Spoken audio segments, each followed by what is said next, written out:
कियारा सूरज, सूर्य और मरक्यूरी के बारे में जानने के बाद अब अगली सुबह उठकर सीधे अपनी खिड़की से आसमान को घूर रही थी। उसके मन में नया सवाल था। वीनस, क्या तुम मरक्यूरी से ज्यादा कूल हो? जैसा कि कियारा को पता था, मरक्यूरी तो बिल्कुल भी कूल नहीं था, बल्कि बहुत हॉट था। जोकी! कियारा ने जोर से चिल्लाया। तैयार हो जाओ, हम वीनस पर जा रहे हैं। वहां के बारे में और बहुत कुछ जानना है। एक पल में जोकी, उसका एलियन दोस्त, हमेशा की तरह चमकदार हरी भरी सूट में हाजिर था। बिल्कुल कियारा, वीनस यानी शुक्र ग्रह एक बहुत ही हॉट और रहस्यमयी जगह है। अपनी स्पेस सूट चेक कर लो, क्योंकि वहां का मौसम थोड़ा दोस्ताना नहीं है। दोनों ने जल्दी से जोकी के छोटे, गोलाकार और हमेशा मुस्कुराते हुए स्पेस स्कूटर में बैठकर वीनस की तरफ उड़ान भरी। जैसे ही वो वीनस के पास पहुंचे, कियारा ने देखा कि वीनस पूरा का पूरा सफेद पीले बादलों की एक घनी चादर से ढका हुआ है। वाह जोकी, ये तो एक नरम रुई के गोले जैसा दिखता है, पर मर्क्यूरी से ज्यादा चमकदार है। कियारा ने हैरानी से कहा। सही कहा कियारा, पर ये रुई नहीं, ये वीनस की एटमॉस्फेयर यानी वायुमंडल है, और ये जितना नरम दिखता है उतना ही खतरनाक है। पहली इंफॉर्मेशन, ये घने बादल कार्बन डाइऑक्साइड गैस से बने हैं और इसमें सल्फ्यूरिक एसिड की बूंदें भी होती हैं। यहाँ तो हर दिन एसिड रेन होती है। दूसरी इंफॉर्मेशन, कियारा, वीनस हमारे सोलर सिस्टम का सबसे गर्म ग्रह है, सूरज से सेकंड नंबर पे होने के बावजूद। इसका टेम्परेचर लगभग 470 डिग्री सेल्सियस रहता है। कियारा ने घबराकर अपनी सूट का एसी बढ़ाया। ओ माय गॉड, मर्क्यूरी सूरज के सबसे पास है, फिर भी ये उससे ज्यादा गर्म कैसे है? जोकी का पहला मजेदार सवाल। अच्छा बताओ कियारा, तुम्हारे घर में जब तुम कंबल ओढ़ लेती हो तो तुम्हें गर्मी लगती है ना? तो वीनस की गर्मी का राज क्या है?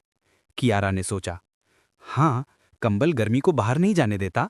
क्या ये बादल भी कंबल की तरह हैं? शाबाश मेरी स्मार्ट दोस्त, ये है ग्रीन हाउस इफेक्ट।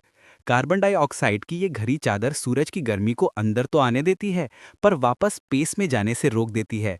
इसलिए वीनस एक प्रेशर कुकर की तरह उबलता रहता है। जोकी ने स्पेस स्कूटर को बादलों के थोड़ा ऊपर ही रोक दिया। तीसरी इंफॉर्मेशन, कियारा, एक बहुत ही अजीब बात, वीनस अपने एक्सिस यानी धुरी पर बहुत ही धीरे घूमता है। इसका एक दिन हमारे अर्थ के 243 दिनों के बराबर होता है। सोचो, यहाँ एक ही ड्रेस में 243 दिन निकालने पड़ेंगे। क्या? कियारा का मुंह खुल गया। तो यहाँ तो बर्थडे पार्टी शुरू होने से पहले ही मैं बुढ़ी हो जाऊंगी। चौथी इंफॉर्मेशन, और एक और मजेदार बात, वीनस उल्टा घूमता है। अगर तुम वीनस पे खड़ी हो तो सूरज वेस्ट यानी पश्चिम में उगता हुआ और ईस्ट यानी पूर्व में डूबता हुआ दिखेगा। ये रेट्रोग्रेड रोटेशन कहलाता है। जोकी का दूसरा मजेदार सवाल। अच्छा बताओ कियारा, अगर तुम वीनस पे हो तो तुम्हारा नया साल और नया दिन, इन दोनों में से कौन सा पहले आएगा? कियारा मुस्कुराई। एक नया साल, क्योंकि वीनस को सूरज का एक चक्कर यानी साल लगाने में सिर्फ 225 अर्थ डेज लगते हैं, तो इसका साल इसके दिन से छोटा होता है। Perfect answer. दोनों ने वीनस की सतह का एक 3D मैप देखा, जो कि जोकी के स्कूटर में था। पांचवी इंफॉर्मेशन, वीनस को अक्सर अर्थ का जुड़वा ग्रह यानी अर्थ ट्विन कहा जाता है, क्योंकि इनका आकार यानी साइज और द्रव्यमान यानी मास लगभग एक जैसा है। छठी इंफॉर्मेशन, मगर वजन और मौसम के मामले में ये जुड़वा बिल्कुल भी नहीं है। अर्थ पर संकट मुक्त पानी है, पर वीनस पर सिर्फ कार्बन डाइऑक्साइड का समुंदर है। सातवीं इंफॉर्मेशन, अर्थ का चुंबकीय क्षेत्र बहुत मजबूत है, जो हमें सूरज की हानिकारक किरणों से बचाता है। लेकिन वीनस का मैग्नेटिक फील्ड बहुत कमजोर है, इसलिए इसकी सतह बिल्कुल भी सुरक्षित नहीं है। जोकी का तीसरा मजेदार सवाल। अगर मैं एक रेसलर हूं और मैं अर्थ और वीनस दोनों पर 100 किलो की डंबल उठाता हूं, तो मुझे किस ग्रह पर ज्यादा जोर लगाना पड़ेगा और क्यों? कियारा ने अपनी उंगली घुमाई।